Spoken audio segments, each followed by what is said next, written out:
Adventurers who don't believe in humanity will save the world, Chapter 99, Tidings of Peace, Part 1.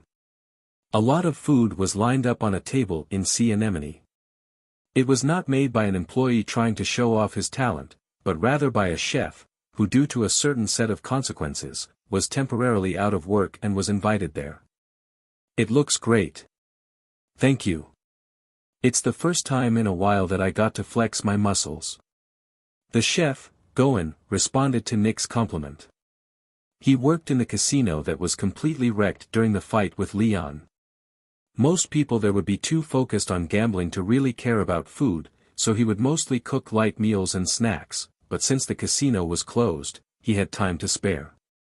Red got to know him when he was looking into the cost of the damage done to the casino, and offered him a temporary job, to cook for parties. It really shows your sense of color and arrangement. I do know someone who can carve drawings into fruits and vegetables, but fancy. He's a tattoo artist. I can introduce him to you. I see. But this truly is brilliant. Oh, how I wish you would work here. Mumbled Red with jealousy. On the main table, there was seafood mousse served in a glass, cocktail salad with labyrinth vegetables, octo-horned boar spare ribs cooked with herbs, oysters cooked with shell, sea bream with angel mushrooms, paella with Benton wheat, and more. The assortment of food instantly gave the place a more high-class feel to it. On the small table next to it were cream cheese pie, various fruits, and the ice cream that Bond enjoyed before. All right. Does everyone have a glass? Said Nick while looking around to lead a toast. Every member of Survivors except for him, was sitting on a sofa. Ada and Reyna, who had completely settled in this bar by now, also looked like they were having fun. Twin Sword Scott, who was gradually convinced to come over, relaxed like he was at home. On the counter and empty chairs were Red and his employees, having fun talking. And lastly, one very important person was now inside the bar. Oh my, you really can never have enough free drinks. Said a laughing Olivia as she was poured a drink. Hey. Yes. You. Where did you disappear to? We've been having a lot of trouble, you know. No, I have been doing a lot of serious work. I have been running around talking to old acquaintances to make sure all of you don't fall under suspicion and get captured. Really? Well. Because of this, the official story is that I was the one who defeated White Mask, and all of you assisted me. It's not like we can talk about what really happened without mentioning you, right Bond? Said Olivia with a cutish gesture, but all she received in return was 5 cold stares. Ah, all right. There is a lot left to explain, so I'll make time for that later. Said Olivia unabashedly, to which Nick sighed in a purposefully exaggerated manner. Ah, what a pain. I'm starting to not care. Hey. Let's not go that far.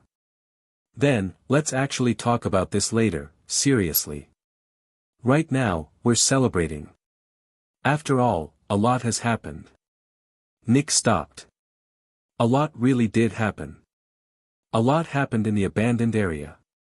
The kidnapped children, the dead child, spreading a disease while offering treatment. Nargava died while bearing a lot of contradictions. For a moment, Nick even felt that maybe it was not the time to be having a banquet. A lot happened, so we're having fun now. That's fine, right? Said Ada, as if seeing through Nick's doubts. Ada. Call me Sensei. I've graduated from your classes.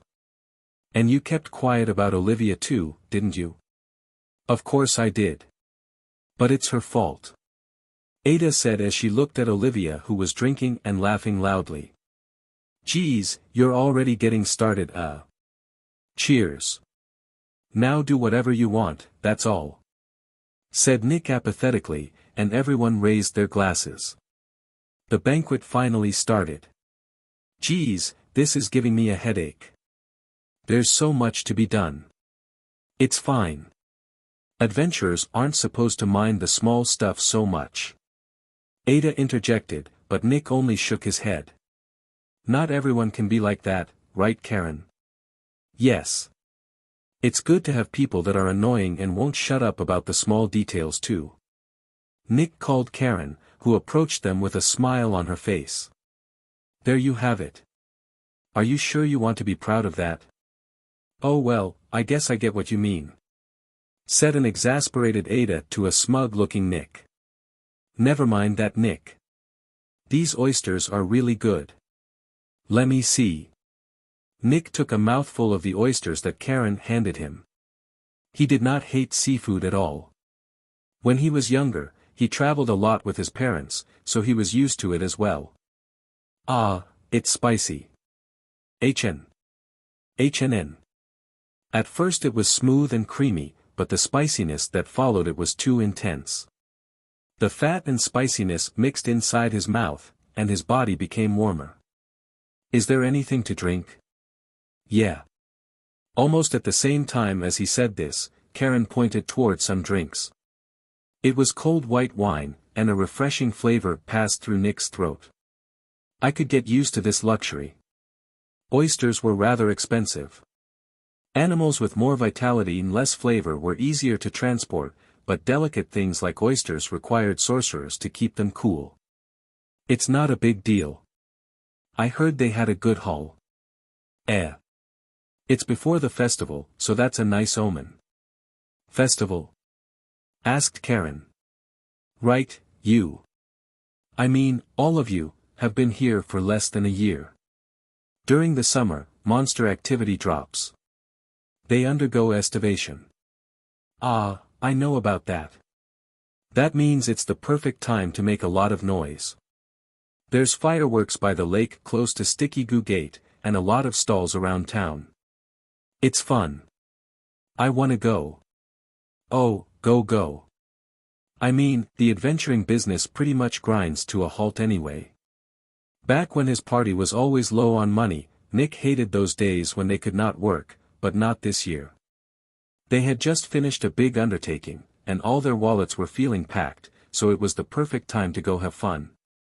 Oh dear, you have all sorts of work to do before that, don't you? Well, yes. Leon's trial is about to start, and the rough estimate of his reparations is about to come out too, so we have to squeeze it for all it's worth.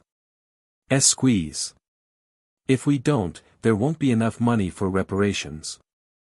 There's the casino and the passers-by that got hurt too. We have to make sure to sell every magic item and piece of art that Leon had stashed away. But that's only after the trial ends. Does that guy really have that much hidden? Red curled his lip. That boy really is talented when it comes to unearthing new things. His collection will make you drool with envy. I see. Nick thought it was ironic. Thankfully, he seems to be willing to cooperate with the sale. He even suggested an auction during the festival. If he had kept himself straight and worked hard, he could have been a notable adventurer or merchant by now. It's part of my job to get people like him back on the right track. But before that, he has to pay his dues. Said Red with a smile, but not the usual alluring smile, rather a calm one, of someone who is passionate about his work. Not many people possessed both. Nick was starting to realize why many people became regular customers in this transvestite bar. Good luck with that. I have to go see Leon again, so I'll take some stuff for him. Oh, what business do you have with him? We have some agreements. It's nothing related to the trial, is it? Probably not. I'll explain later. Alright then. Let's not talk about work anymore. Look, things are getting interesting. In the direction that Red pointed were Tiana and Bond, who caught some employees and started gambling with cards. They were cleaning up the chips on the table, and the woman sitting across the table seemed frustrated as she gulped down her drink. Me next. You're not cheating, are you? Of course not, it's just skill. Fufufu, exactly. It is all a matter of intellect. Nick sighed and turned over to Tiana and Bond. What are you doing? This is a party, you know. No, they challenged me. I'm not taking advantage of amateurs that don't know any better or anything. Tiana frantically shook her head, but Nick knew what they were doing, and stared at Bond. No, all I am doing is remembering the cards that come out and telling her the chances. It is by no means cheating, said Bond while whistling. Nick was exasperated, and forcibly picked Bond up and took him away. What are you doing? You can't count cards. Stop that nonsense and just have fun. We're not playing for money, it is all about who pays whose drinks, so it does not go against my ethics function. I like this kind of game once in a while. Yes. Everyone's kind of doing whatever they want. Nick looked around, and like Tiana said, he saw people having fun the way they wanted. He sighed, thinking about how he had some frustration pent up inside. It's too soon to slip out to an after-party, Nick. I'm not. Sem went over to Nick, maybe sensing his listlessness. Oh, right. If you see a girl you want to take home I can help. No, it's fine, just go have fun. I will. You too, said Sem as he approached some employees. Nick decided to enjoy himself as well. First, he wanted to continue eating, so he went over to Karen and picked what she recommended. Bond was still making a racket, so Nick shoved a dessert in his mouth to calm him down. He then sat down and started enjoying the banquet. The night wore on, and survivors truly got the feeling of a job well done. Adventurers who don't believe in humanity will save the world, Chapter 100. Delinquent Priest, Part 1. The mess surrounding Stepping Man was close to being over, but the same couldn't be said for the cleaning up that had to be done afterwards. Figuring out what happened and what to do in the aftermath was the way to put this case to rest, but putting it into practice came with its own problems. This was true both for Sem, and the inhabitants of the abandoned area. Excuse me. Sem stood alone in front of the door to Nargava's old office. The man occupying this space was gone, but for some reason several people hung around. At a glance, Sem could see 10 people, including one he knew, the manager of the communal cemetery. I'm sorry, what was your name again? Oh, right, I didn't get to tell you. It's Rabe. You helped us that time. Are you hurt? I came here to examine the people who were mid-treatment, so we should decide the order first. Hey, are you sure? We don't have anything to give you. Rabe's puzzling but sincere attitude put a small smile on Sem's face. He remembered that Nargava also had a good impression of him. I said I was going to take care of patients here for a while when I came to get his notes and documents. We were in a hurry and only made verbal agreements, but I can more or less remember the people that talked to me at the time. Ah, I remember hearing about that. We just sort of assumed you'd flake out. The thought did cross my mind too. Hey. Sem ignored Rabe's bewilderment and told everyone waiting outside to come in. Everyone was wounded in some way, and went there in the hope that somehow, Nargava would be there. Sem being there brought about a sense of relief, but also disappointment, as it meant Nargava would not be there anymore. You being here is a big help, it really is, but, said Rabe, stopping before finishing his sentence. He had a bruise on his cheek, probably from a fight. Don't mention it. You were hit recently. Well, let's leave that be. It will heal itself soon, but be careful about hits to the head. I will. You're not going to be here 24/7 like Nargava, right? Yes. Are you thinking about living here? Never mind people here right now, but there are some who will actually reward you. Sorry. Well. That's what I figured, Nargava was an exception. We'll make do. Rabe gave up and sighed. I have something to ask. We were after him. Nargava, and that led to his death. Do you resent us for it? I guess we do. I figured. It seemed they knew the story of Nargava's capture and death. An excommunicated priest kidnapping children was too scandalous of a story, and anyone involved with Nargava in any way would want to know more. Sem knew how fast information spread via word of mouth. But we all sort of figured he would die or disappear one day. That's just the impression we got from him. I guess that's pretty pessimistic. Well, I can see that. Even putting that aside, everyone that comes to this place is at the end of their rope in one way or another. You never know when they might be gone. Well, it is tough for the people to give treatment here. If that's what you think, staying here would help. Sem ignored Rabe's sarcastic eyes. I'm not some virtuous priest, I'm just an adventurer. I guess. So, we should only have people that should be here in the first place. That will do, right? People that should be here. I mean people that aren't excommunicated priests like Nargava and I. Sem ignored Rabe's confusion, and started laying down his plan. There is someone I want you to introduce to me. Introduce? The priest that performs sacred fire. I'd like to know that person better.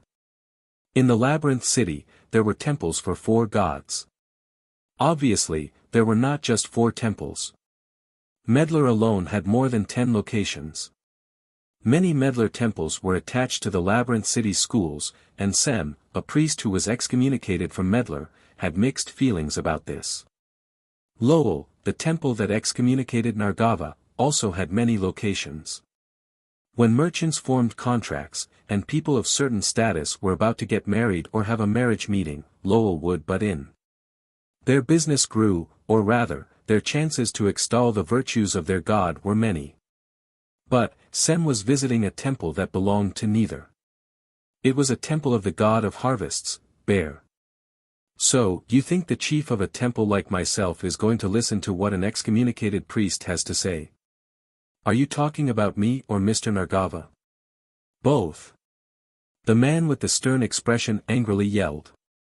This man was the chief of this branch of Bear, Rupert. That Rabe. Why did he send someone like you here? I was under the impression that not being intrusive was one of his features. Now, let's just calm down. I am not telling you to do what I ask. All I want to do is propose that this is the perfect time to restart the food distribution and medical treatment in the abandoned area that stopped for some reason. Sem noticed something in his travels to the abandoned area. Although there were priests that entered it to perform sacred fire, the only person providing medical treatment was an outlaw excommunicated priest like Nargava. Sacred fire was a technique that only some priests could use. If this was being done, it meant that priests could clearly come and go without issue. And yet Nargava, who secured a room for himself and started examining people unprompted, was doing the work that should be done by the temples. What do you mean perfect time? Anyone that works there is in for a hard time. Muggings happen there all the time. If I could, I would stop sending people to perform sacred fire, but not dealing with dead bodies would certainly lead to more trouble, so we are left with little choice. But if one of the priests we send is assaulted, I will stop it regardless of what anyone says. Rupert was the chief of this branch, which was relatively small, with only around 30 people. Their main duties were marriage ceremonies of local bear worshippers and divine services, but originally, voluntary activities specific to their sect were a part of their daily duties. Is that threat to keep things peaceful? Yes. It's hard to stop, since someone has to do it, but I will not have people take advantage of us. Said Rupert with an indignant expression. Sem did not find this unpleasant, rather, he thought what Rupert said made sense. Himself and Nargava were the strange ones for being able to adapt to that environment. Sem felt that just sending priests in there to perform sacred fire was already enough self-sacrifice. But he still chose to visit the temple. I see. You can't expect offerings, and just going there is a big risk in itself. Nargava was strong, so no one would do anything to mess with him. No one would do it, or maybe people that strayed off the right path, like you two. If you insist on it so much, do it yourself. Do a good enough job, and you may even be allowed to return to priesthood. Said Rupert sarcastically, but Sem shook his head calmly. I have little desire to go back. So stop acting like one. It will only bring trouble. Yes, so I propose this as an adventurer. How about you hire guards like myself, but not necessarily me, to protect you? Rupert was not expecting such a proposal. Adventurers who don't believe in humanity will save the world, Chapter 101, Delinquent Priest, Part 2. What do we stand to gain from hiring delinquents like adventurers? The prevention and early detection of yellow devil disease and other infectious diseases. Rupert's face became more stern the more Sem talked, but Sem paid no heed and continued. Leaving aside whatever Nargava was scheming, his skill as a doctor was very real. His notes are being handed over to the Order, but it is hard to see them willingly giving them to you. Honestly, they probably see them as a way to make money, but we may be able to use Nargava's notes to put the spread of diseases in the abandoned area in check. Sem did not go as far as to ask him if he wasn't interested in the glory it would bring, as he was still trying to work out what kind of man he was. He did not know if he was the kind of person that simply cared about losses and gains in the immediate future, but he did think he was not proud enough to reject the bait Sem laid before him. In a way, it was like gambling. I am not saying you should hire me forever.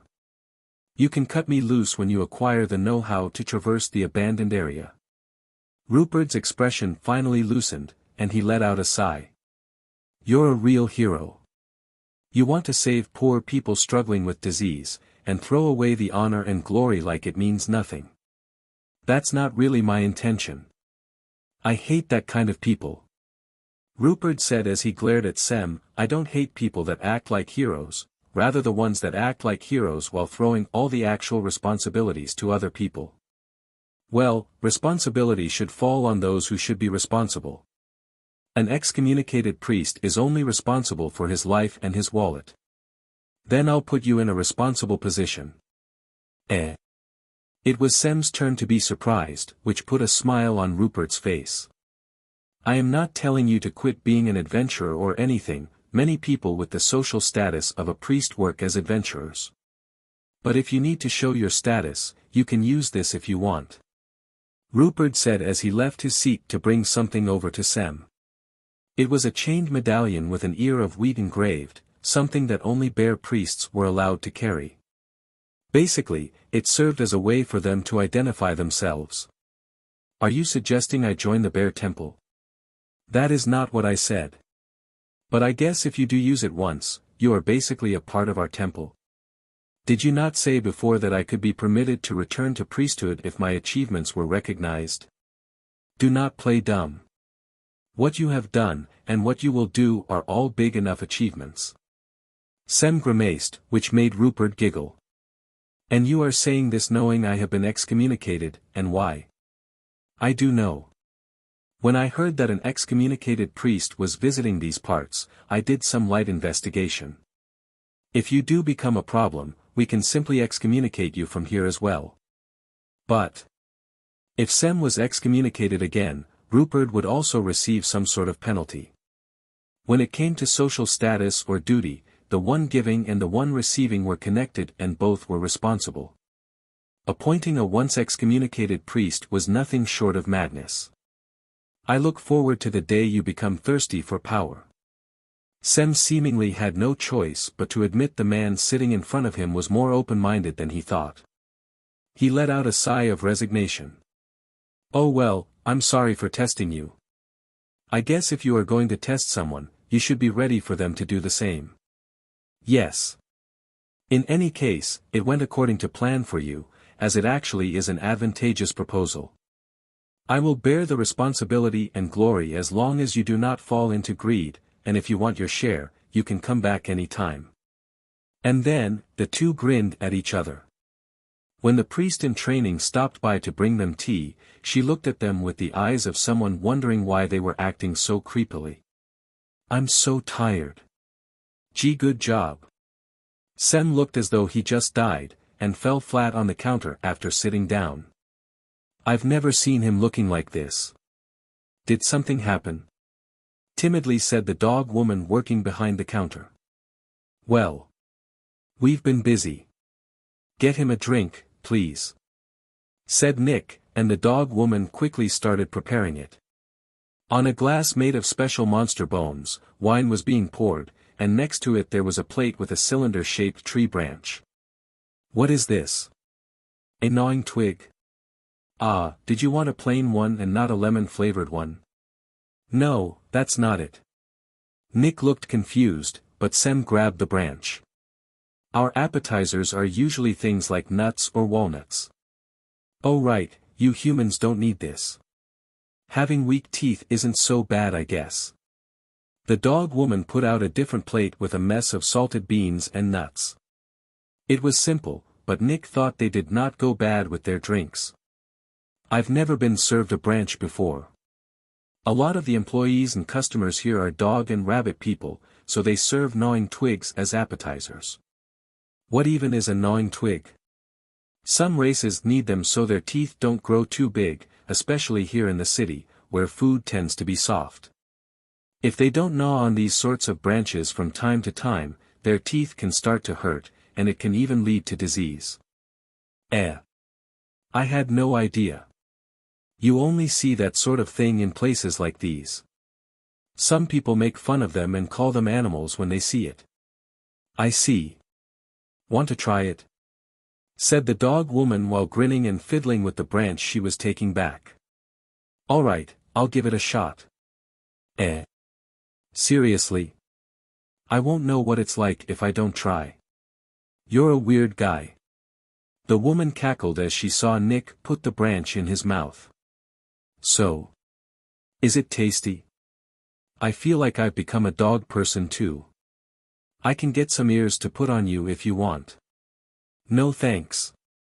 Nick put the branch back on the plate, and returned to drinking alcohol regularly. I guess my biggest takeaway here is that for humans it's more important to brush our teeth. That's an important lesson. Have you ever tried this? Yes, because I examined dog and tiger people's teeth. I thought trying this once would give my words more weight. Wow. Can you fix teeth too? No, I can't, you need special magic for that. But I have helped fix cavities and remove tartar when there was a shortage of staff. It sounds difficult. I've had some people get on their hands and knees even after I've told them it's outside of my field though. Sem sighed. Sounds like you had some trouble today too. Did everything work out fine? Yes. The priests from the nearby temple will start using Nargava's old office. I intend to help from time to time, but it will mostly be up to them. You make it sound simple, but isn't that pretty incredible? Who knows? We'll see. Don't be modest. But wouldn't it be kind of funny if you replaced Nargava? Nick was joking, but Sem looked troubled. I really can't. I've gotten offers, and I've even been offered rewards though. Rewards? Yes, that's a problem. Someone told me I could do what I wanted with this girl, and then introduced me to an underage girl. Hey. She was actually an elf woman. That way, it was fine even if I was scared of kids, they said. Elves lived a little longer than humans. They did not live to be 200 or 300 years old like some people believed, but still reached 120 or 40. Because of this, an elf could look 10 and actually be 40 years old. Is that alright, Sem? Yes, I turned it down before. And the actual age doesn't matter, if a girl looks that young, it's a no from me. Don't make that face. Sorry, I asked something weird. Nick apologized, as he was scared of the look in Sem's eyes. But it seemed Sem still had a lot pent up inside, and he let out a heavy sigh. Kids have been idolizing me recently. It's hard. Idolizing? We've built up a nice reputation after we defeated Stepping Man. Especially with kids. I'm sure you feel it too when you go to the shopping district or the business district. No, nothing happens when I go, it's just because of what you did. You made it so priests can safely enter the abandoned area, and no one's been able to do that, ever. No, it's not that big of a deal. Sem shook his head while smiling. Especially when I'm sitting next to someone that took 3 destitute people that hit rock bottom and rehabilitated them. Nick almost choked when the conversation suddenly turned his way, but held it back. Hey. Oh. What? That was all just a coincidence. Stop talking about that and brag about what you did instead. I want to, but I'm still not good enough, said Sem with a cool expression that did not match the regret in his words. Nick suddenly got curious, and asked something that had been on his mind for a while. Do you ever think about going back to being a priest? Sem was not expecting this question. Do you want me to? And no, that's not what I'm saying. It's just that kind of work suits you. Well, I don't think it's bad either, but... Sem gestured to the idle-looking dog-woman employee, asking her to come closer. Oh. What is it? Do you want to have a drink with me? I'm paying. You're not a bad guy at all, she said as she happily poured herself a drink. Both said cheers, and the dog-woman gulped down her drink. Having fun like this would be a lot harder. You're not wrong, said Nick. I don't feel like leaving the adventurer life just yet, so bear with me a little longer. Sem raised his glass, and Nick hit it with his with a smile on his face. The light sound of glass hitting echoed throughout the counter. Adventurers who don't believe in humanity will save the world, Chapter 102, Olivia's Explanation, Part 1. The day started late for the publishing company Mysterious Terrain. The kind of suspicious rumors that their journalists wrote about usually happened at night. They would talk to adventurers who were coming back from work, talk to women that worked during the night, or even go directly to where whatever they were investigating was supposedly taking place. They were usually done with work for the day past midnight. They would wake up around the time when people with regular jobs would have lunch, and their schedule would become even more irregular if they were investigating a particularly interesting case. Well, it's a little better than serious newspaper journalists. We're not going after scoops day after day or doing stakeouts or anything. If we do stumble across something like that, we'll sell the information to regular newspaper journalists. I'd tell to choose a healthier lifestyle. But I don't even know if you're human. Nick and Bond were once again in the reception office of Mysterious Terrain. The place was deserted, as it was the previous time they visited, and it seemed only Olivia had time to spare. What a terrible way to put it. I helped you, you know. And I even helped you with the aftermath. Ah, like how you said you were the one that took down White Mask. What was that all about? It's not that big of a deal. It's just more convincing if I'm the one that did it, said Olivia as she took out a small, silver-colored metal plate with words engraved, from her breast pocket. Wait, are you? What does that mean? Nick was shocked, Bond was confused, and Olivia looked at both with a smile on her face. Yes, I am an S-rank adventurer. You are given this sort of identification when you rise above B rank. The investigation went smoothly as well, didn't it? I have some connections with a small part of the Order of the Sun. No, but... I didn't hear anything about this. There were very few S-rank adventurers. To be more precise, there were 2 S-rank parties that worked in the Labyrinth City and were open about it. The first was not really a party, rather the man known as Single Meal Fifth. Using a special skill called Doppelganger, he could summon himself as a sorcerer, himself as a priest, etc. He was famous for the incredible fighting strength he was able to bring forth on his own. He liked to walk around and eat at different places, and had a big influence on Karen. The second was an adventurer party known as Serious Sorcerer Squad. Counting reserves and supporting members, the party was composed of 10 people, but they were all sorcerers that excelled in one element. Since they were all sorcerers and not a single member was incapable of using magic, they seemed like the complete opposite of Nick's old party, but they were also skilled in close quarters combat, and were most definitely not an unbalanced party. There are two S-rank parties that are open about their rank, Serious Sorcerer Squad and Single Meal Fifth. But there is one more, whose leader is shy so they aren't too open about it. That's the first I'm hearing of it. Wait, does that mean you're not in a party? Yes. I'm a little special compared to other S-ranks. A long time ago, I had a little bit of trouble with the heads of the guild and the Order of the Sun. Watching someone you knew when you were a kid acting all arrogant is really annoying. No way. I'm very much beloved, you know. Are you really? Olivia reacted to Nick's stare with a giggle. Nick sighed, feeling like he understood how Olivia's acquaintances felt. Well, if we really think about it, us defeating White Mask really would raise suspicion. One wrong step, and we could have been investigated and caught, so you really did help us. Thanks. Oh my, how honest. Good boy, good boy. Olivia tried to pat Nick and Bond's heads, but her hands were slapped away. Keep in mind that just because we thank you it does not mean we trust you. You are full of secrets, said Bond while puffing his cheeks and glaring at Olivia. He was in a worse mood compared to the first time he was there. You knew that man was wearing sacred armor, and fought him one-on-one, so surely you are not just an average human. Even if you are indeed human, you are at the very least older than you appear. Goodness, that is no way to talk to your older sister. Older sister? Nick did not let those words slip past him. Nick remembered another being that was related to Bond in that manner. The Sword of Evolution, which was a sacred sword created by the ancient civilization, much like Bond himself. Nick started thinking about the possibility that Olivia was also a sacred sword, but Bond shook his head. I do not know of a sword like you.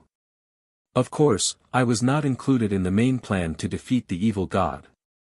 My role is in a long-term plan, a plan B if you will. Imagine if the evil god won, or if the kingdoms and civilization of humans triumphed, but suffered catastrophic damage. I am a sacred sword created with such a scenario in mind. How can this, what is your name? Sword of Military Arts. She simply stated her name, but left Bond in shock.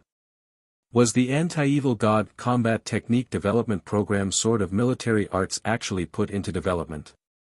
Oh. You didn't know? I did look at the documents briefly but... Hey, I'm kind of lost here.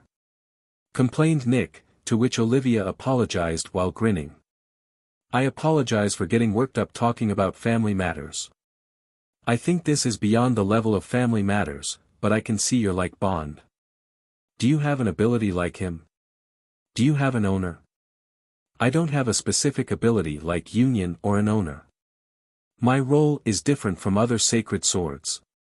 Role? Olivia said yes while nodding. The other sacred swords were developed to be used in the final battle against the evil god, but I was not. I am a training tool created to train humans to face the threat of the evil god. Training tool. Nick seemed baffled, before realizing something. Stepping. Yes, that is one of them. Is that necessary to fight that evil god? Ah. Are there any doubts? That's not it. I think it's great, but it's not really an awesome weapon that turns the tide of a battle, is it? Nick was doubtful, and Olivia wagged one finger. Magic typically doesn't work against it, and I don't mean that it's just not very effective. If someone tries to cast a spell and attack it without some sort of countermeasure, it takes that opportunity to wrench open a hole in that person's magic energy and suck it dry, leaving that person dead. Sounds gruesome. This evil god sets up a barrier with this effect as easily as you breathe. It's a little unfair, really. Nick grimaced and Bond nodded, since he already knew all this. But it can be countered, correct? Yes. The evil god is a higher being that can activate a barrier that forcibly drags lower beings into it. And from there, two possibilities arise. Olivia raised two fingers. First, face the evil god as a being of the same caliber. Most sacred swords carry this concept of shifting people into a higher state. It's quite the forcible solution. Now, what is the other one? Use magic without letting magic energy leak outside. Pin pawn. You get a prize. Forget it. That does sound forcible. It sounds like telling people to sacrifice themselves to take it down. Yes. What do you mean yes? No, I'm not just trying to take someone with potential and training them to kill the evil god bare-handed. My idea is to pass my abilities to people who will develop them and pass them down to their disciples and descendants to develop them further. Stepping has actually evolved into other styles. That's great. I'm not great, but the ones that learn from me and develop what they learned even further are. Can you defeat the evil god with that? Who knows? Olivia shrugged, and so did Nick, who was completely unable to determine how serious she was being. Well, it's sealed so it doesn't matter anyway. What are you talking about? Olivia looked at Nick with surprise in her eyes, who looked back at her the same way. What? It's not dead. What do you mean it's not dead? Not only is the evil god not dead, it's awakening. Adventurers who don't believe in humanity will save the world, Chapter 103, Olivia's Explanation, Part 2. The evil god is awakening. This shocking phrase took Nick completely by surprise, but Olivia looked at him and shrugged. Why are you looking at me like that? Do you realize the magnitude of what you just said? No, what did you think you were fighting? White Mask is a minion of those that worship the evil god. If something was done about the evil god and it was gone forever, they wouldn't be working so openly. I had no idea. I do write about it in our magazine occasionally, but apparently most people don't know about the evil god's resurrection. Olivia sat back with her pen between her nose and upper lip. Yes. The general public does tend to turn its eyes away from the truth. I knew you'd understand your big sister. Fufen. What do you mean Fufen? Nick was at his wit's end, and Olivia tried to reassure him with a pat on the shoulder. Well, no need to worry. It's not something we can deal with right now anyway. Nothing like a demon king-type monster being born, or monsters' birth rates in a labyrinth exploding has happened. Plus, the fact that its agents are acting independently means that the evil god is still half sleeping. That's still pretty bad. Does the government or the temples know about this? The higher-ups know, but are concealing it. But it's not that unusual for it to wake up a little and go back to sleep, when you look at it from the time frame of 50 or 100 years. Publicizing it every time it happened would harm the economy and actually have an adverse effect when it comes to fighting it, so I think that's why they decided to conceal it. There's a lot to think about. Well, a change in government can erase the knowledge on how to deal with it is gone, and some don't think it's a big deal too, since we've managed to defeat it every time. That's no good, is it? But if the time comes, myself, Bond, and all of you will be here. Right? No, I mean, I'm not adventuring to defeat the evil god. Olivia looked at him as if she was thinking seriously. I mean, the scale of what you're talking about is so huge I can't even wrap my head around it. What are you talking about? Isn't defeating the evil god the dream of every adventurer? It's such a glory that it goes beyond being made a noble, it goes beyond any medal you could receive, and you could even take some land and build your own country if you wanted, and no one would complain. Now it's getting fishy. Are you really not interested? Let's do it. Don't care. Oh, alright, I'll do it if I can. Nick sighed. That just means you're 100% not going to do it. We almost died fighting White Mask, and he's not only an underling, but he's not even one of the top guys, right? Even you were covered in wounds. And no. I didn't fight with all I had. Why the hell not? W8. There are a lot of different rules, like how the amount of power I can use depends on the level of the threat, and how if humans are involved I can't unlock my full abilities and instead have to prioritize saving them. Really? Nick peeked at Bond, who nodded. I believe her ethics functions are more restrictive, since she has to interact with humans more than the other sacred swords. I knew you'd understand. You get a prize. Yay! Nick flicked Bond on the forehead. What are you doing? We're getting off track. Anyway, what she says is true, you can trust me on that. White Mask is strong, but if the holder of a sacred sword fights a follower of the evil god, that sword will have to support that person. Other sacred swords have similar effects built in. Sounds like a hassle. I just remembered something else. Remember how he introduced himself with a weird name? Kataoka Soman, said Olivia, to which Nick nodded. Yes, that. The feeling that I get from that name is that it's from a country that doesn't exist anymore. Close to Nozomi, a southern country that existed back in the days of the ancient civilization. Ah, now that I think about it, that S-rank single meal fifth is a descendant of those southern people, isn't he? So basically, that's all you know. Well, obviously I don't know everything. And he said another very interesting thing, that his turn as White Mask was over. Does that mean someone else will take over the name? Was he using some kind of strange magic item? I guess I'll have to look into it, it's part of my job after all. Olivia started rotating her arms, implying that she was going to have a lot to do. As he watched this, Nick mumbled. Can I ask something? What is it? You're not going to write about the evil god and stuff like in this magazine, are you? Nick seemed reluctant to even ask, and Olivia answered with a cheerful smile. I'll leave that to your imagination. After they were done talking, Nick exited Mysterious Terrain's office, only to be called by Olivia again on the way out. Nick! Olivia shouted while leaning out the window. What? I forgot to say something.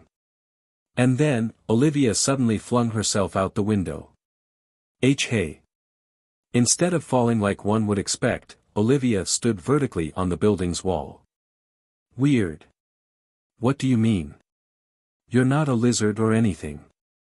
What kind of trick is this? It's not a big deal. You can do it too if you really want, said Olivia as she walked on the wall, until she was at Nick's eye level. It's not light body, is it? Light body was magic that changed one's body weight, but no matter how light one's moves were, it was impossible to stand still in such a position that completely threw off one's balance. Even worse, Olivia was walking on the wall.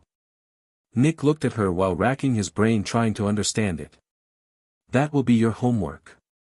Olivia then put her hand on Nick's chest, and an intense force pierced through his body and sent him flying back. Gah! It's the same technique I used on White Mask, but weaker. When you're able to do this, you'll be able to at least hold your own against someone like him. And don't neglect your training of combat skills. That's the basis of the basics of all martial arts. What? Now go before we start drawing attention. I'll be away for a while, Olivia said before she started running up the building. As she picked up speed, she vanished from Nick's sight. Good grief. Jerking us around like that. But you still bought her magazine. The author's personality and her work are two different things. I'm jealous of how self-interested you can be. Nick and Bond stopped by a bookstore on the way home.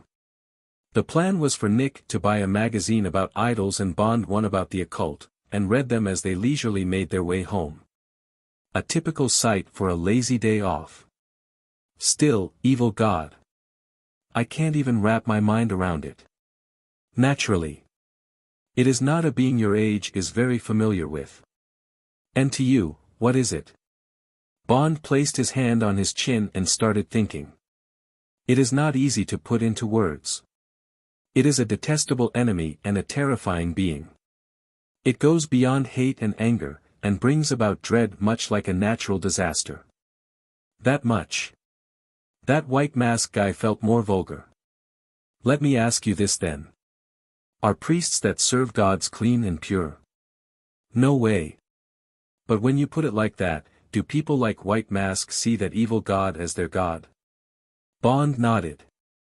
Well, it is a more familiar being than the four gods that are worshipped, but it is not too far off. Fighting such a thing is something to be taken seriously.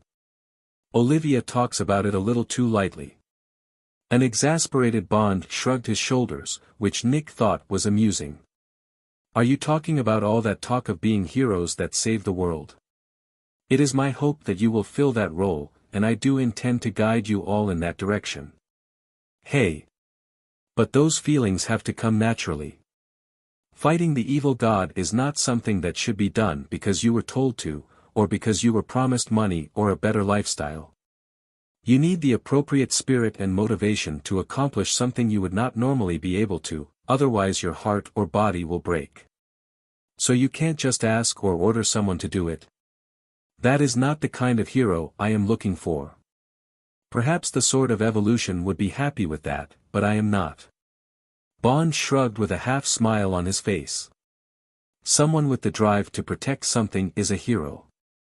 Making someone with nothing to protect, or nothing they want to protect, a hero is nothing short of torture. Torture. In the first place, I am a weapon. A sword. I help the person holding me, I do not rule over them with my power. You do complain a lot though. I make demands and offer guidance. Cuckoo, but I do my best not to lie and trick. Nick thought Bond's very purposeful way of speaking was odd. You're pretty talkative, aren't you? Moo. Am I? Don't worry about it, said Nick as he pat Bond on the head. There are also people like Leon, who strayed off the right path, and people like Nargava, who ended up on a path of no return. They didn't have anyone around to stop them. I'm sure it felt right to them. To be honest, it's not like I don't understand them. A single guy like me can't understand how hard it was for Nargava, but I can picture that sort of situation where you just want to keep running and not look back. I see. But that's not going to happen to us. We have too much we want to do to just throw everything away and run wildly. Ah, I just remembered something. There's an all-star concert next month, and they're going to do a raffle for advance sale tickets, so I'm going to need your help standing in line. That. Hobbies are important. Yes. But I am still not fully convinced. Everyone's the same. Have fun. Don't you think it's good to want to go somewhere, eat something, or like a boy or a girl? All I hear is you talking about satiating your appetite. But I suppose that suits you all better, said Bond as he walked towards an employee with a magazine in hand and a smile on his face. Adventurers who don't believe in humanity will save the world, Chapter 104, Third Meeting. What's going on? He appears to be thinking about something. It was early morning and Karen, who made her way to Nick's room, was confused by what she saw. Not only was Nick doing a handstand, but he was doing it with one finger. Karen very lightly chopped him in his flank. Yo! Don't scare me. Nick almost fell, but flipped over his body and landed. You're using magic. That's not fair. It's still not easy to balance myself with one finger. Ada told me this was a good way to train. Still, it's pretty rare to see you doing this kind of training so early. You usually go out jogging or practice your swings. Ah. I heard of something interesting. And then, Nick told her what he heard from Olivia. Olivia's true identity, the awakening of the evil god, and what Olivia said before leaving. Karen was just as shocked as Nick was, but calmed down once she realized it was not a problem anyone could solve right then and there. So, why did Olivia mention my old party's fighting style? All martial arts is the name of your old party, right? Yes, and the name of the fighting style. Olivia's been alive for a long time, so does that mean she was involved with that fighting style? I mean. What? Why don't you ask? Karen was going to ask Nick why he did not just ask his old party about it, but stopped after she saw the look on his face.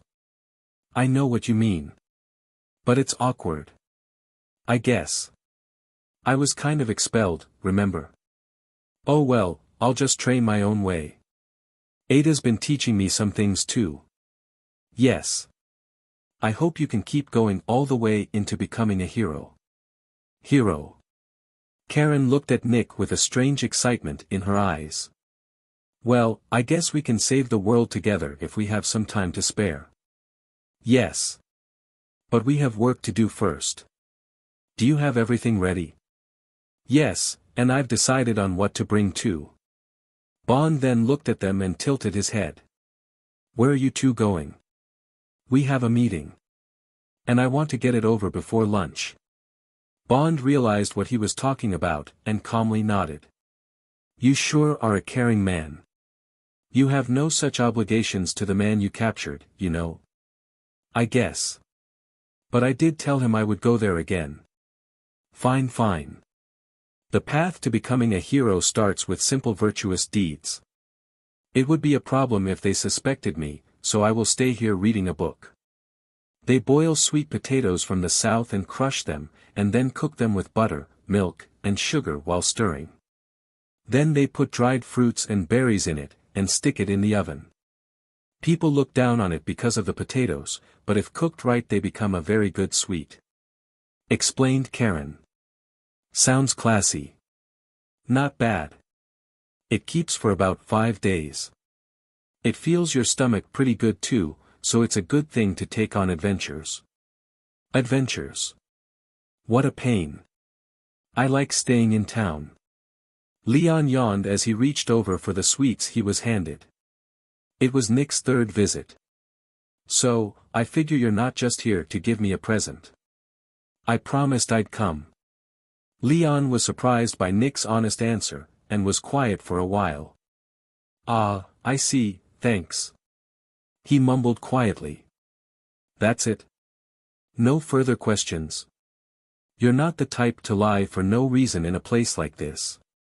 And even if I can't read your face, I sure can read the girl behind you. Karen was annoyed, but she became aware of her own expression and tightened her face. She became self-conscious of how easy she was to understand at times like these. Am I easy to read? No, that's not it. HN. You're trying to hold back anger, but that's probably not for you. When people think about killing the guy in front of them, or how they would kill him, or when they're pretending to be weak so the guy lets his guard down, they vent out their emotions through their expressions and movements in different ways. Controlling your emotions isn't about holding back, it's about deciding for yourself when to release them, and that's especially true for races that show how they feel through their ears and tails. Karen felt something in Leon's words, and looked at him with sincerity. Why are you telling me that? Thanks for the sweets. Do something about that yourself later. All right. Nick on the other hand, looked a bit exasperated. Who are you to talk? You gotta put yourself on a high horse if you're gonna live here. I'm not gonna stay here for long though. You aren't? Didn't Red tell you? The trial officially starts next week. I don't know how long it's gonna be, but I do know I'm gonna be locked up. Strangely enough, there was not even a drop of anguish in his voice. Do you want me to bring anything? Well. Books would be nice, like adventure novels. You read books? That's surprising. I guess it isn't. Nick remembered that Leon was more knowledgeable than he appeared. I was talking to the guy in the cell next to mine and it seems writing could be an avenue to look into. He told me I could make money with this when I go to prison. Problem is, I can't just keep talking about my experiences because I'll run out of material. So you're still in business, Of course. Do I look like the kind of guy that stands around doing nothing? By the way, who was Stepping Man? Oh, that. Nick summarized the events surrounding Stepping Man to Leon. He obscured some things, especially about Olivia, but in the end Leon was more surprised about White Mask than Nargava. Why you defeated White Mask? We did. I see. I guess it's possible with the power of that sword. Was he that famous? You know about him? I heard rumors about a dark holy man, but I don't know a lot about him. In my head, he's a bandit that specializes in magic items. Bandit? Yes. Adventurers that specialize in finding old artifacts despise him. He wrecked ruins and killed adventurers for their magic items. He doesn't leave obvious evidence behind, but sometimes, we would find dead people like crushed frogs. That was definitely his doing, said Leon with a sullen expression. He probably knew someone among those was killed by White Mask. It made sense that his victims were found crushed, since White Mask's weapon resembled a sword, but was more like a giant hammer. But if that guy destroyed himself, that's good news to me. Good job. I just hope that's true. What do you mean? He said something that stuck out to me, that his turn as White Mask is over. What's that mean? I don't know, that's why it stuck out to me. What did he look like? What kind of weapon did he use? A black longsword, but apparently it's been folded from its original shape, and it's actually a giant hammer. Do you know about it? Leon put his hand on his neck and started thinking. There's magic swords and axes that boost the user's strength, so I guess it works the same way. Those things have an effect that makes them heavier for just a second when the blade connects with the target. So basically, the weapon itself is not different from a normal one, but its effect is really strong. I don't know how strong though. I see. That'll be helpful. I don't mind helping, but that will cause you problems. What do you mean? You took down someone as big as White Mask. Those black market magic item dealers aren't one entity or even just one organization, but you still weakened them. That place I talked about before might get raided soon. Nick looked at Karen. Sorry for putting it off.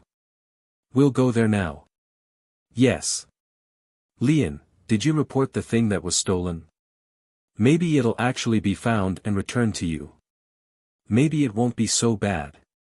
I want to take back what's mine myself. Makes sense. Go on then. Leon gestured as if he were telling a dog to go away. Nick and Karen got up and made their way towards the exit, but before they closed the door, Nick said something without looking at Leon. I'll be back when the trial is over. Don't go picking fights with dangerous people in prison and get yourself killed. If there's a leader of the prisoners or something, I'll be sure to say hi. You're the one that's crossing a dangerous bridge and might end up falling off. Adventurers who don't believe in humanity will save the world. Chapter 105, Alice, the Knight of the Order of the Sun. After Nick and Karen ended their visit, they headed north via carriage. As a general rule, the further southeast one went in Labyrinth City, the less safe it became, and the further northwest one went, the calmer it got. The northwest of the city had many upper-class neighborhoods, and shops that dealt with luxury and high-class items. They were not used to being in a place like that, but went there for a reason. The tobacco shop. Neither Nick or Karen smoked, but Leon had told them previously that if they went there and said the password "I'm looking for the giraffe's pipe," they would be taken somewhere stolen goods were sold, and they would be able to search for Karen's Dragon King orb. They had been putting this off so they could focus on Stepping Man, but it could not be postponed any longer. We're a bit too late. Damn it. When Nick and Karen got there, they found men with silver breastplates surrounding the store, and the people inside being taken away. An old woman that seemed like the owner of the store that served as the front looked on with a bitter look on her face, and many people that lived nearby gathered out of curiosity, but were being told by the men to go away. These men were knights from the Order of the Sun. Damn it. I was hoping we could at least get some clues. It's okay, Nick. No, I mean, they're going to think it's weird if we stay here. That's right. These people deal in stolen items have taken a blow, so there's a full-scale search going on to take advantage of it. Misfortunes never come singly. Nick and Karen heard a clear voice coming from behind them, and turned around with swords in hand. Oops, sorry. I didn't mean to sound rough or anything. A beautiful, tall girl stood in front of them. She had short, blue hair, but her appearance was very bright and feminine. Her equipment seemed better than what the people blocking the store had, and both her armor and sword had ornaments. "What is going on, Captain?"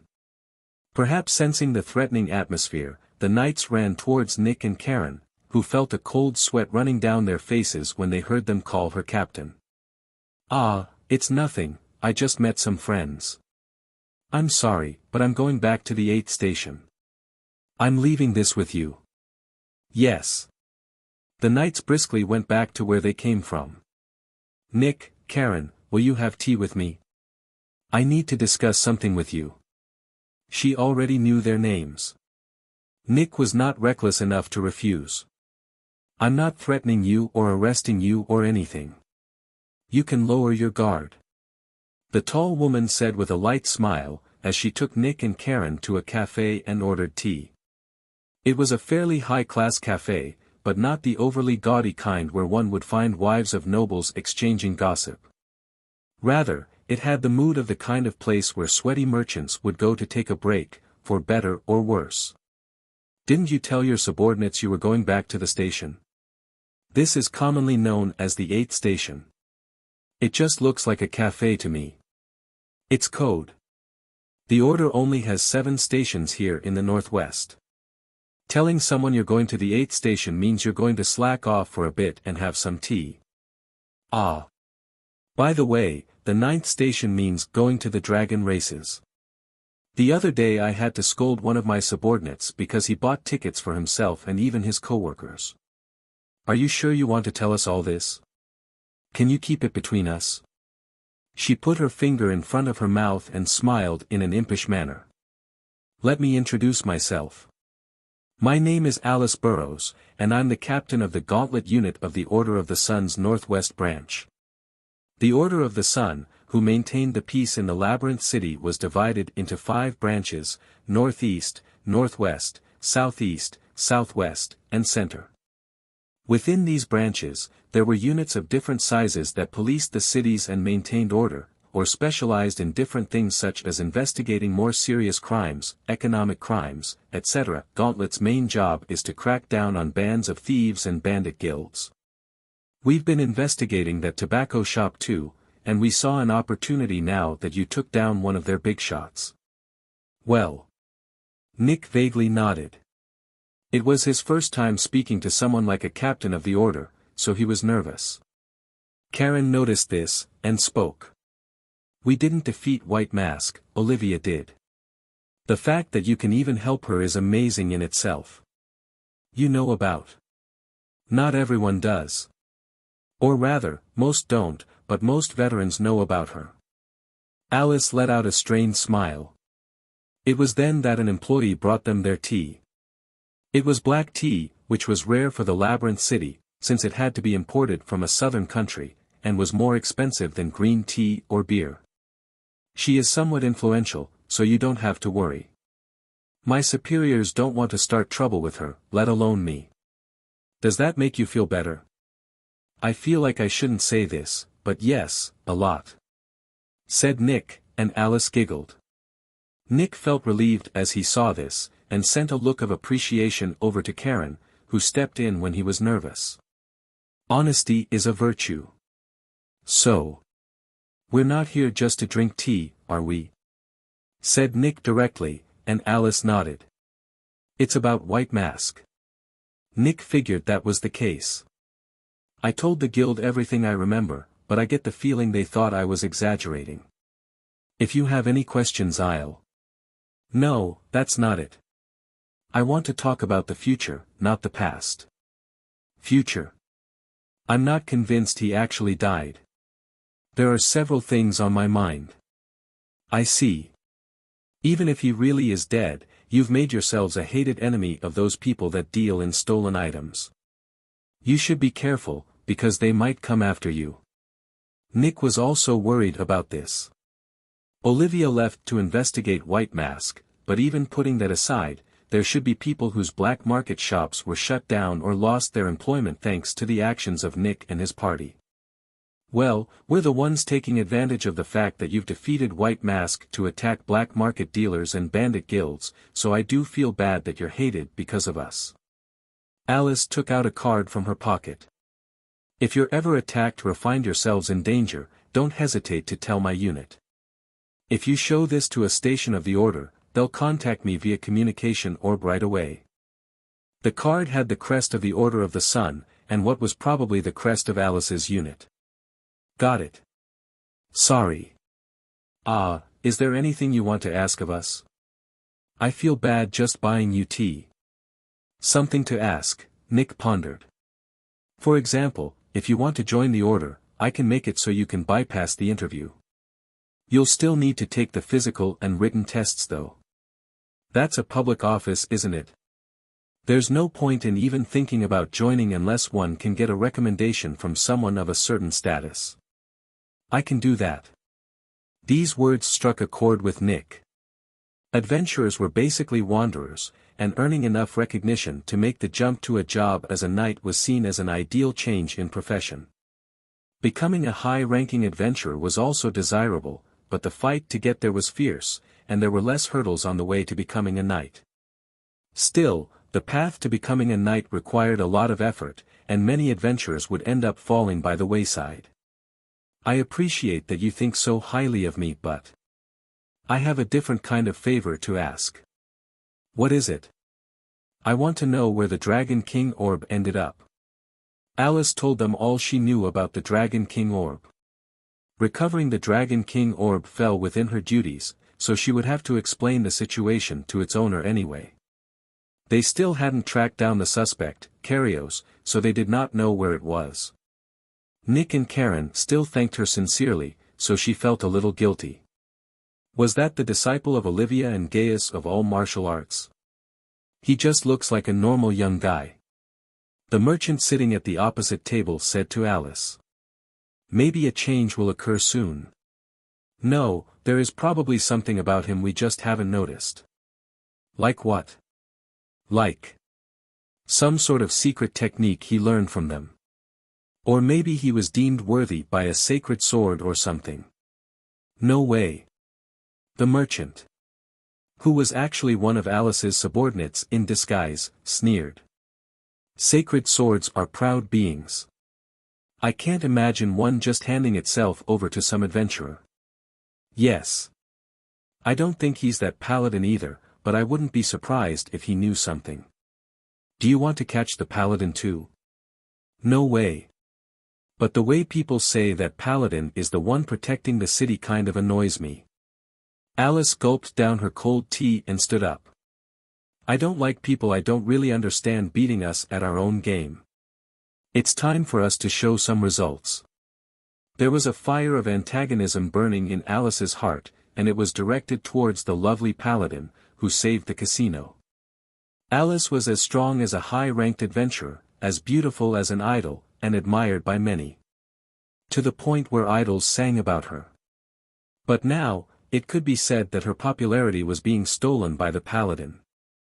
It was when she saw it stolen that she truly noticed the gratitude of the people that idolized her, and how much joy that popularity brought her. She was being motivated by jealousy and antagonism. This burning fire and her natural coldness led her to one conclusion. At the center of these events happening in the Labyrinth City was one adventure party, survivors.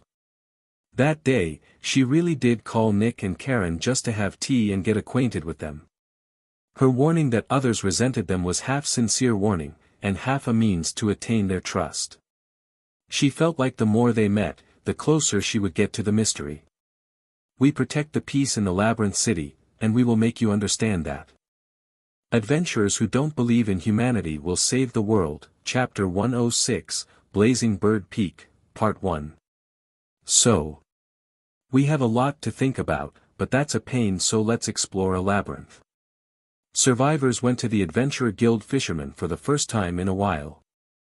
They made their way through the usual crowd of people, secured a table for themselves, and started casually making plans for their next adventure. I don't know about that way of dodging responsibility, but anyway, how was that magic item shop disguised as a tobacco shop? Did you go there to look for Karen's Dragon King orb? Asked Tiana. It was being raided when we got there, said Nick with irritation. So, did the Order find it? I asked, but they said it wasn't there. It was in the index of stolen goods though. Apparently they were waiting for an opportunity to sell it at a high price. Then where is it? We don't know that yet. No, the Order of the Sun did tell us that they know for sure it didn't leave the city, so there's the possibility that they know where it is and are just not telling us. Said Nick with a sigh, and Sem threw in a question. Is it really impossible that it's outside the city? That's what I'm afraid of. But the Order says it's still here, and I think so too. How come? Nick put his hand on his chin as he started thinking, and then answered the question slowly. The people that buy and sell magic items on the black market have taken a blow, now that White Mask is gone. He wasn't necessarily their friend, but he was certainly the Order's enemy. Now that the Order doesn't have to worry about someone as strong as him, they can really be brazen and conduct raids. Han. So they're riding on our coattails, said Tiana as she sat back on her chair and sneered. And Olivia got a nice achievement for herself too. She's full of secrets. I don't think she's lying to us, but there's probably a mountain of things she isn't telling us. There's a lot I want to ask her too, but we should have done this sooner. Sorry, Karen. Nick looked at Karen with remorse in his eyes, but Karen didn't seem at all shocked. Rather, she seemed very much composed. Well, it can't be helped. There's no point in trying to force things on our own either. Really. We're not getting the Dragon King orb back if we just barge in and tell them to give it back.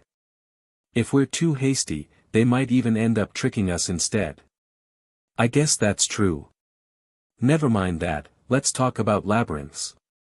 We should get stronger so we're ready when the time comes.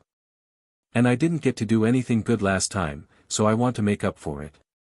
Said Karen with no gloom on her face, and everyone there looked at her with some surprise on their faces. What? Nothing. Then stop fiddling with my hair and horns please. Tiana started patting Karen's head without saying a word, until Karen grabbed her hand with a slightly uneasy expression. I agree with Karen, we didn't get to do anything, and I'm starting to get stressed. Well, I'll think of that as reassuring, said Nick with a bitter smile as he looked at Tiana and Karen. And where will we be going? About that. Nick did not answer Bond's question, and instead started counting on his fingers the labyrinths they had conquered. They conquered the G-ranked Labyrinth's Goblin Forest, Shadow Wolf Den, and Sticky Goo Gate, all located close to the Labyrinth City. They did not conquer any F-rank labyrinths, but they did conquer 2 E-rank ones, Ice Den of the Rakshasa and Woodmen Fighting Forest.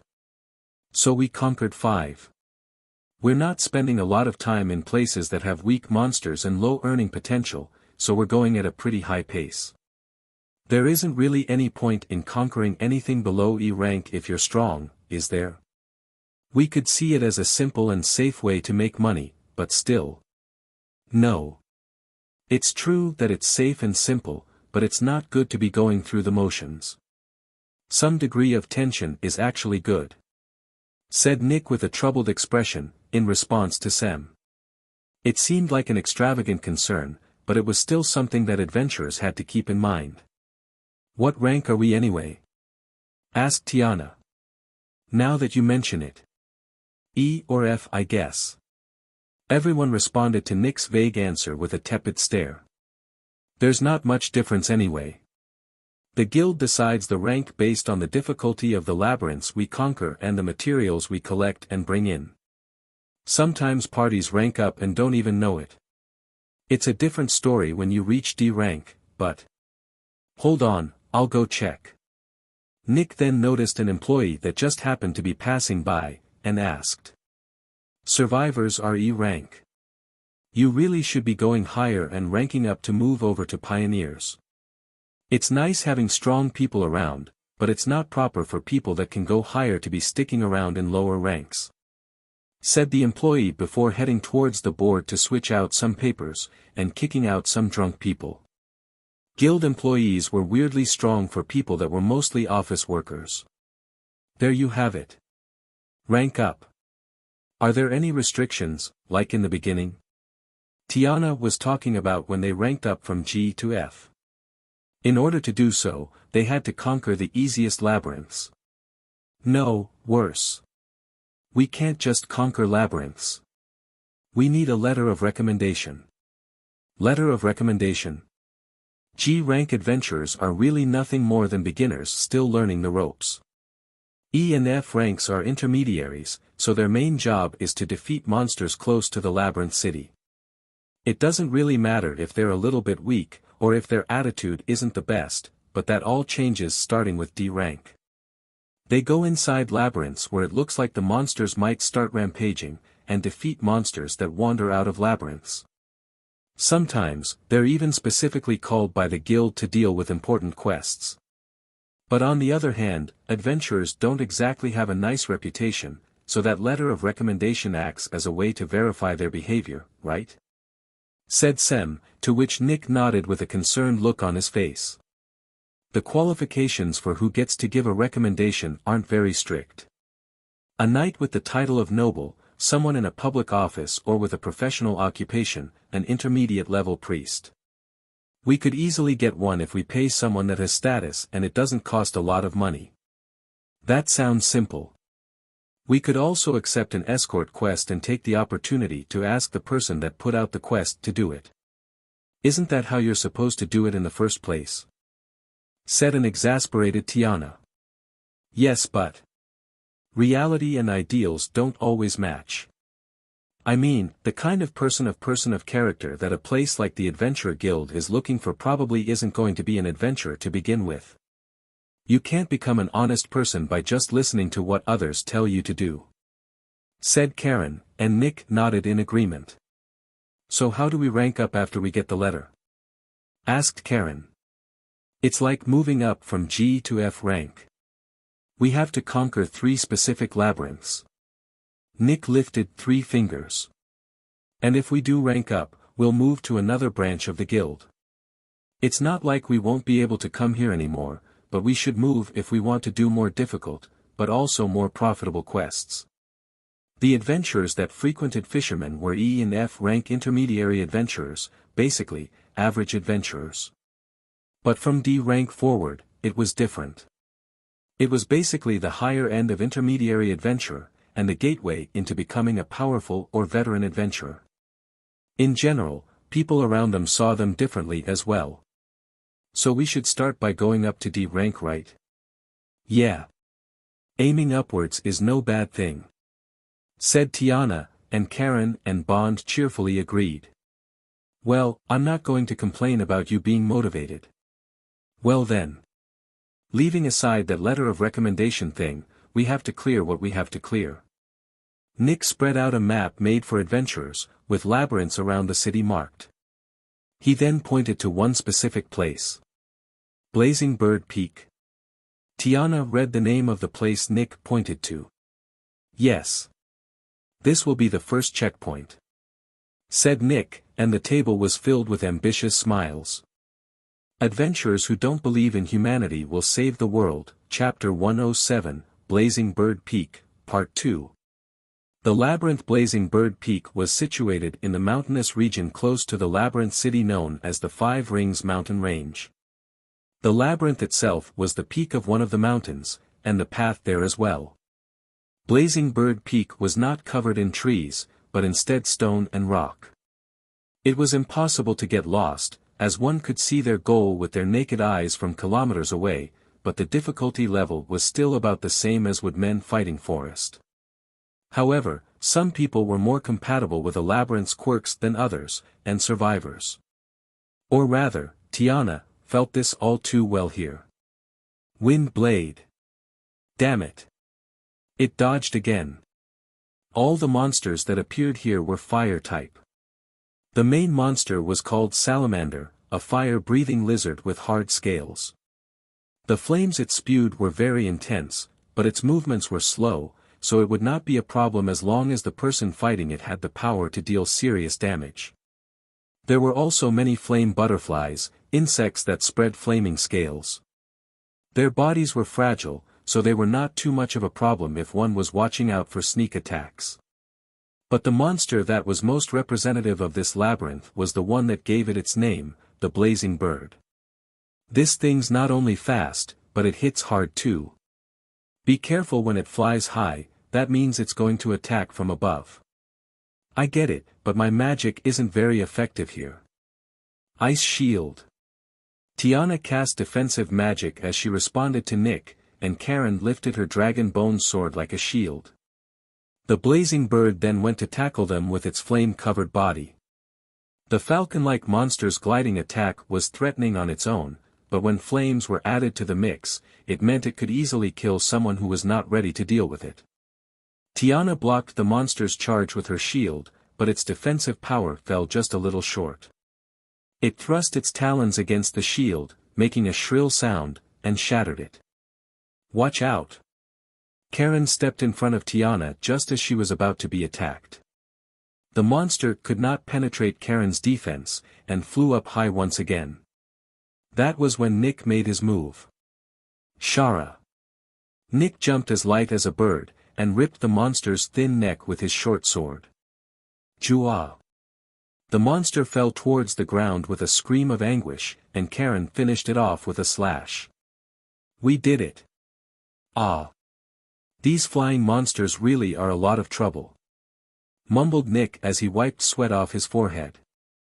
That's not all. Ah, geez. The fire magic energy here is too strong. My magic doesn't work at all. Well, that's the kind of labyrinth this is. Blazing Bird Peak was a dormant volcano, but the area was still filled with fire magic energy. It was not as powerful as the barrier that Nick/Tiana once used, but it still severely weakened water and ice magic. This hit Tiana the hardest. Ice shield not working well hurts a lot. Earth magic really is the best defense around here. But none of us can use it. Said Sem in response to Tiana's complaint. Don't sulk. There are plenty of labyrinths where you can show off your skills, like the ice den of the Rakshasa. Said Nick. I know. Sorcerers have to be able to adapt to situations like these. We can do more than most people, so we have to think about more things than most people. Said Tiana as she sat down on a nearby rock and drank off her canteen. Ah. That's better. This would be so much harder without Sem's thermal insulation. I don't want to brag, but it would be almost impossible without some sort of way to deal with the heat. Said Sem, ah. That's true. It's been a lot easier this time. Nick agreed, and all the others looked his way with surprised expressions. Did you by any chance come here with no protection against the heat? I am sure it is at least 40 degrees Celsius. Said a surprised Bond. It's not like we didn't do anything, but we couldn't rely on magic or use many magic items. So how did you? We covered our bodies in white cloth to reflect sunlight, and advanced slowly to give our bodies the time to adapt. Yua. We did bring amulets that temporarily decreased body temperature, but we didn't have magic items that constantly did it or anything. It was rough. Said Nick with a sour tone. I'm surprised you could do it at all. Defeating the enemies was pretty easy, because they're all monsters that can be taken down with physical attacks. But some of them fly. We had a skilled archer and a master with the katana.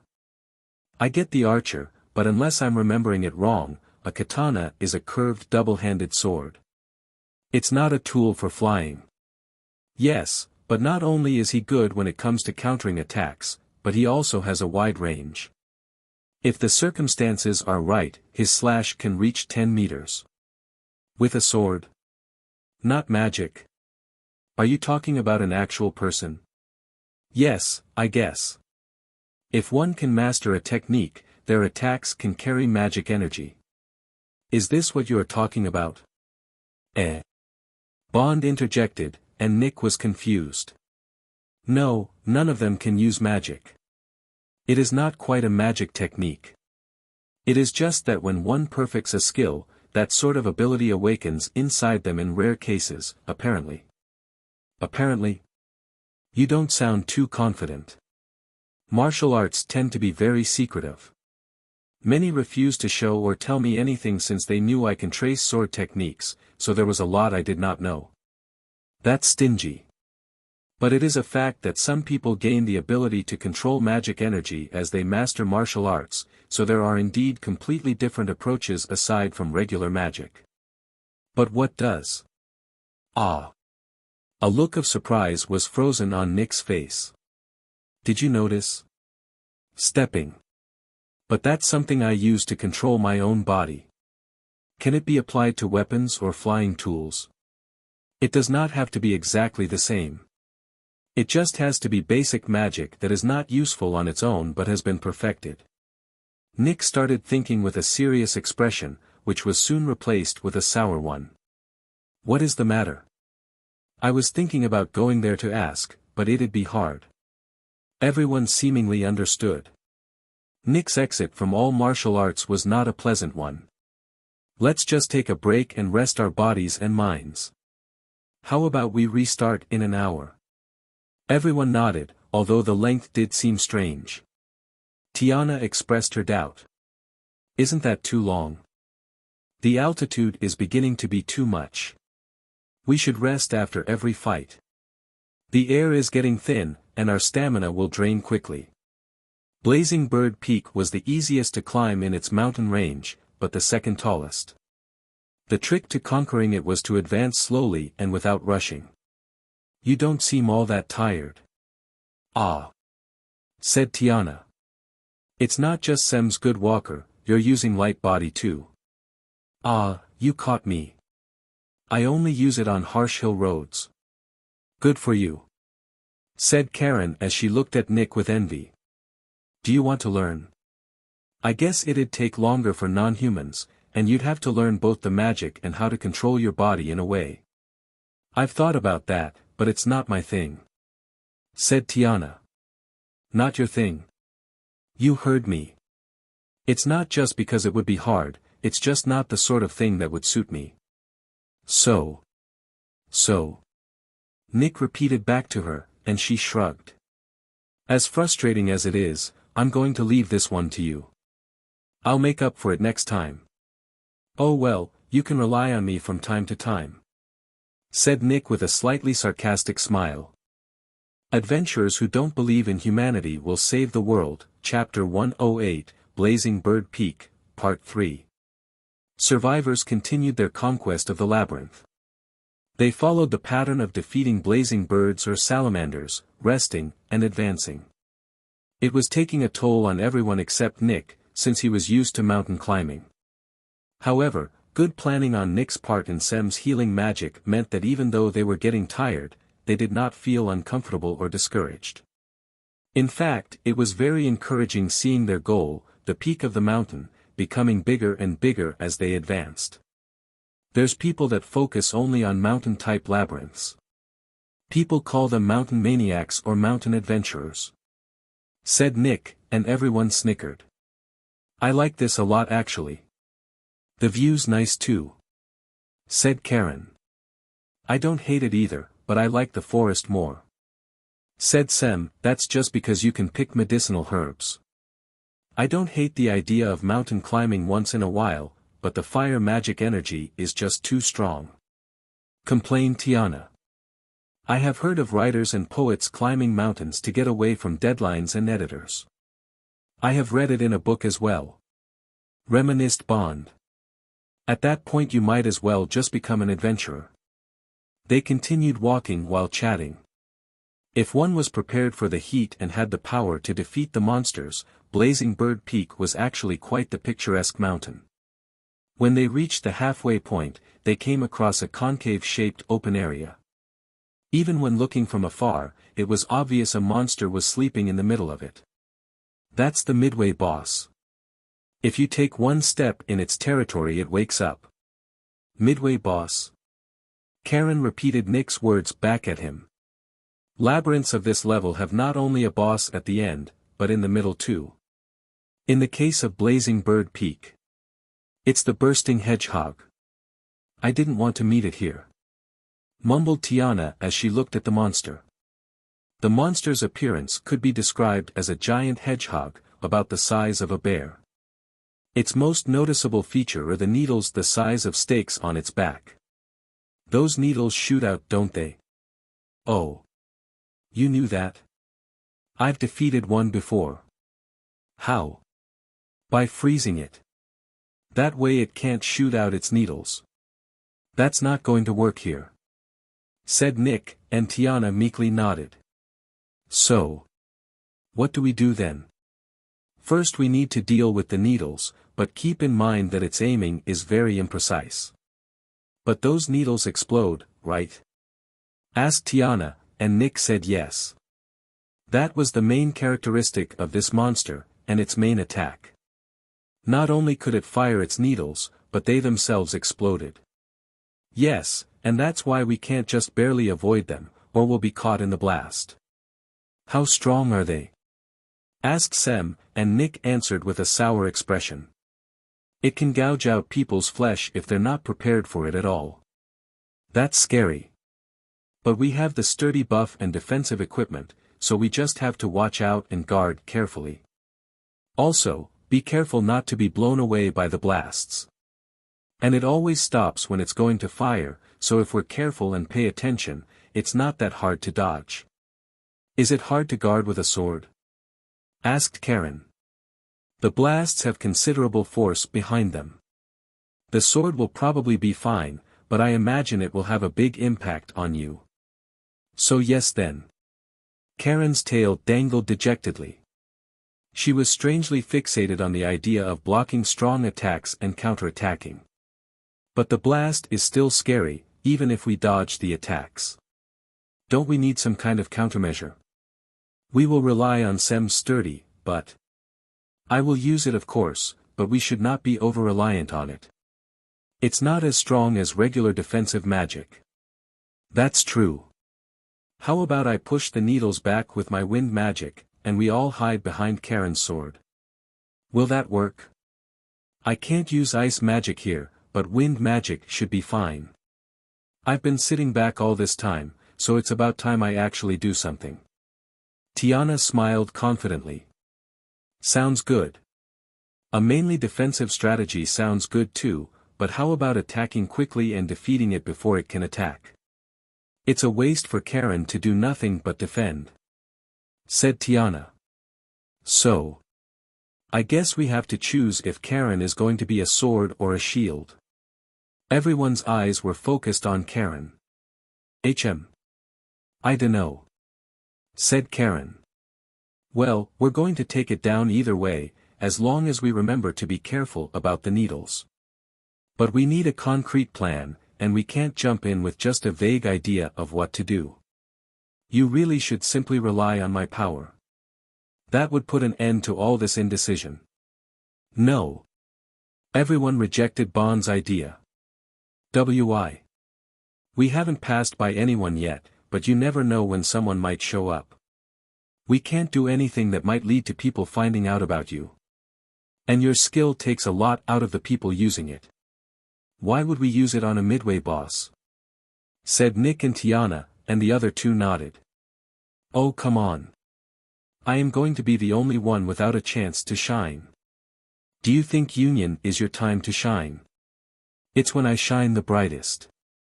I don't think a bright light is all it takes for an adventurer to shine. Nick clapped his hands, and restarted the discussion. Everyone had light smiles on their faces, while at the same time feeling tense. After some discussion, survivors ended up agreeing on a plan. They stepped inside the bursting hedgehog's territory, who immediately opened its eyes and exposed its sharp canines. Grr! The monster growled threateningly. It was as tall as a person, but more than twice as wide. Its low and heavy voice echoed inside the concave area where it stood. Watch out for its strong needles, but... As Nick was saying this, the monster turned its back on him, before Black, lustrous needles were fired at him. It can't aim properly when its back is turned. Nick was right, and the needles fell far behind them. At the same time, Tiana cast a spell.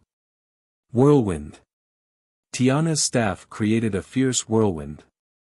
It was not as strong as something like Gust, but it still had the power to easily blow away a small animal. This time it was used to counter the blast, but it could also be used against poison mist, dust, flames, etc. Sturdy. Sem cast a support spell. The combination of the whirlwind and support magic completely sealed the monster's first strike. As a heavy dust cloud filled the air, it seemed like a stalemate had begun. But that was not the case. Shah! Karen sprinted towards the bursting hedgehog. What made the bursting hedgehog frightening was not just the power of its explosive needles, but also how it was easily frightened. At first, it would carefully watch the enemy's movements, and not fire its needles rampantly. But once it started being attacked heavily, it would go crazy trying to escape its predicament, even if its field of vision worsened and it risked getting caught in its own blasts. Adventurers with a lot of confidence in their defensive capabilities could try to hold out until it ran out of needles, but only people with a lot of stamina could climb the mountain while carrying big shields or heavy armor. Survivors did consider a defensive strategy centered around Karen, but agreed that a drawn-out, exhaustive battle would not be the best option. Gra! They decided a swift attack would be best to preserve their stamina. As the dust settled, the bursting hedgehog saw what appeared to be the glint in the eye of a dragon. Ooh! The frightened monster turned its back and fired 4 or 5 needles at once. One exploded close to Karen. Coo! The air was filled with smoke once again. The remaining needles pierced the ground at the same time, causing a thunderous roar. We anticipated that. The bursting hedgehog trembled. When it turned around, it saw a child holding a sword. Bond knew the monster would turn its back towards Karen, and attacked from the other side. But Bond was not the only one moving while the monster focused on Karen. All good here. It's alright, Nick. Got it. Karen not only used her sword as a shield, but was also covered by a deep green cloth. This cloth was actually a tent that was popular with intermediary and advanced adventurers for its waterproof properties and flame retardancy. Nick opened it when the blast was about to occur and held it around Karen, as the two crouched. The blast had been completely blocked. Stop messing around with each other, the monster's not down yet. Shut up. We're not. Meanwhile, Bond played with the monster with his sword. He pushed it back as he blocked its fangs and repelled its claws, almost as if he were solving a chess problem. Grrrr. Saya. And as the monster let out a listless sound, Bond jumped at its neck with the flash of a sword. Adventurers who don't believe in humanity will save the world, Chapter 109, Blazing Bird Peak, Part 4. The journey was surprisingly peaceful after the bursting hedgehog was defeated. The heat also softened as they got closer to the peak, so it was a lot less uncomfortable than at the start. But mountain-type labyrinths had a problem that could not be found in forest and cave types, air thinning. This was one problem that Sem's healing magic could not solve. Temporary headaches could be soothed with healing magic, and the typical dehydration could be mitigated with regular liquid replenishment, but nothing could be done about the rapid loss of energy. All they could do was take regular breaks and wait for their bodies to adapt, which took time. On the other hand, the severity of the air thinning also meant that they were almost at the top. The labyrinth city looked tiny from where they stood, and they could see the sea and port city beyond it. Survivors took their final break as they enjoyed this view. I can see the top. Not only was the peak of Blazing Bird Peak visible from there, but 2 more from the same mountain range. One was of course the one they were aiming for. The caldera was even wider than the bursting hedgehog's territory. However, it was a dormant volcano, and the last recorded eruption happened hundreds of years ago. The second was called Thousand Blade Peak, and it was an even more peculiar labyrinth than Blazing Bird Peak. If Blazing Bird Peak was a den of monsters with divine fire protection, this was a den of monsters loved by blades. All the monsters there carried some sort of blade, which made it a good place to test the raw power of a party's vanguard. Being able or unable to conquer this labyrinth said a lot about a party. The third mountain was in the middle, and it was not only the most difficult of the three, but also one of the most difficult labyrinths in the whole continent. "That's the fallen angel stronghold," whispered Tiana, to which Nick nodded. "Yeah. I don't know if we can get in there even if we rank up." This labyrinth was not inhabited by monsters, but something above them. Demons. Not only that, but particularly strong demons known as fallen angels lived there, meaning even A or B rank adventurers rarely received permission to enter it. Fallen angels were renowned for their fierce fighting spirit, and apathy towards humans, who they saw as weaker beings. For hundreds of years, there had been constant fighting inside the labyrinth, but it never spilled outside of it, so it was not seen as a particularly dangerous situation, and survivors looked upon it with no concern for their safety. The air really is getting thin. Is everyone alright? I wish we could do something about this with magic. It can't be helped, magic can't solve everything. No, that really should be the case, said Bond in response to Nick. Magic is something created by humanity, born to protect one's living environment and perhaps even expand it. If anything, it is offensive magic that is evil. Is that true? Nick asked Tiana, and not Bond. Apparently it's true. Ancient humans did not use magic, and races like the beast people and elves didn't exist either. That sounds so inconvenient. How did they even live? Apparently they had to look for magic energy elsewhere, and they used technology to develop magic items. It said that at some point, magic energy appeared within them, and people started using it. But there are many theories as to why. So what about monsters? Monsters are born with magic energy. That's a mystery. What? If people that are super smart and research this stuff don't know, how am I supposed to know? Sorry, don't get mad. Well, it's nice to be curious. It's also important to know what is unknown, said Tiana as she started lightly stretching her arms. Are you still doing alright? Kind of. Karen seems perfectly fine though. I don't really get that whole air thinning thing. Dragon people have very good resistance against environmental changes. Their resistance against changes in temperature was excellent. Not to mention, they could walk around where the air was thin with no problem. Such abilities made Tiana look at Karen with envy. It must be nice. I wish I could feel good even when the atmospheric pressure is low. That's just the way our bodies are. It's not all good, we have to sleep more than humans. Having a good sleep is a great thing. I'm always the last one to wake up, said Sem. I don't know how to help you with that. But not having to wake up early at the same time every day is one of the benefits of being an adventurer. Everyone nodded in agreement to Nick's sincere comment. Let's keep going then, said Nick as he got up, dusted himself, and looked sternly towards his goal. The boss of Blazing Bird Peak was known as Great Blazing Bird. While a blazing bird was about the size of a regular falcon, the Great Blazing Bird was bigger than a cow. The sight of this huge bird soaring through the skies placed fear into the hearts of all those that saw it. Gwa! And with a low-pitched roar, it shot a fireball from its mouth, right towards the survivors. Coo! Give me a break already. Gust. Tiana fired her wind magic. As the name implied, it created a gust of wind. Its purpose was to change the direction of the wind and reduce the impact of the fireball. It was not a very effective plan, but the best she had, since she could not use Ice Shield. Durya. But it worked, and its speed was reduced enough for Karen to strike it with her sword. Its course shifted, and it fell off somewhere else. Gah! The monster growled as it drew a big arc and flew higher once again. Nick and the others figured it realized its fireball was not effective, so it would gain momentum to strike at them.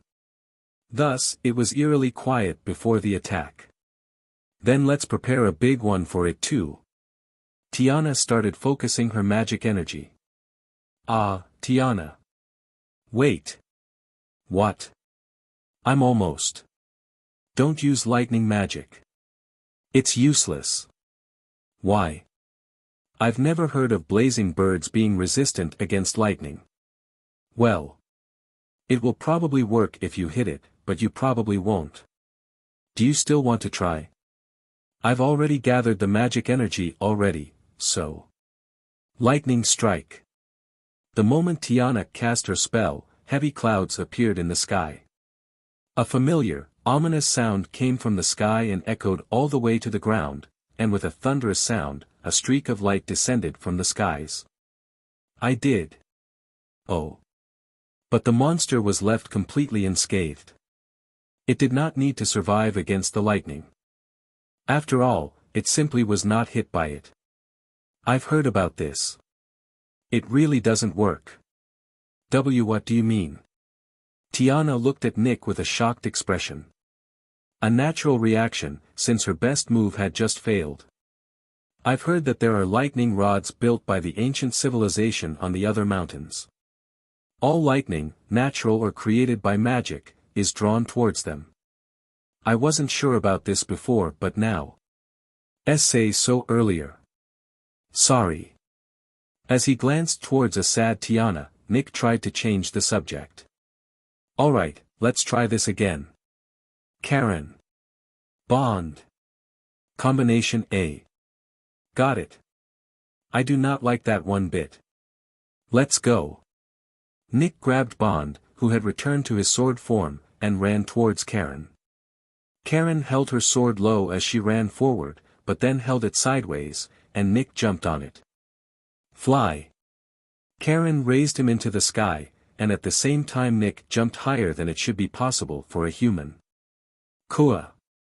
The great blazing bird opened its eyes wide with shock. It was natural for a bird-type monster to position itself high above its enemy and swoop down to attack it. Because of this, they tended not to think too much about how to deal with beings positioned higher than them. Eat this. But the monster just barely avoided Nick's attack, and after going up, the only way Nick could go was down. It was easy to read his trajectory, and Nick could not change direction mid-air unless he was using Union. But Nick was not alone. Go Bond. Do not throw. Bond switched back to his human form, and at the same time used Parallel. 3 separate bonds then slashed at the monster. Kua. It was important for birds to have feathers when they flew, particularly the ones outside, necessary for lifting. It would be hard to fly high if they were damaged. This monster did not use wind alone to fly, it also used the power of magic to lift its huge body, but it could not count on this alone. Bond looked hopelessly flustered, but attacked the monster's vital points with precision. Unable to flap its wings, the great blazing bird fell towards the ground. Eat this. To where Karen was waiting. She had received some strengthening magic, and concentrated her strength on one final attack. She would usually use her fire dragon slash, but opted for a pure strike this time. Gah! The dragon bone sword severed the monster's neck, and its lifeless body raised dust as it slammed against the ground of the peak of the mountain.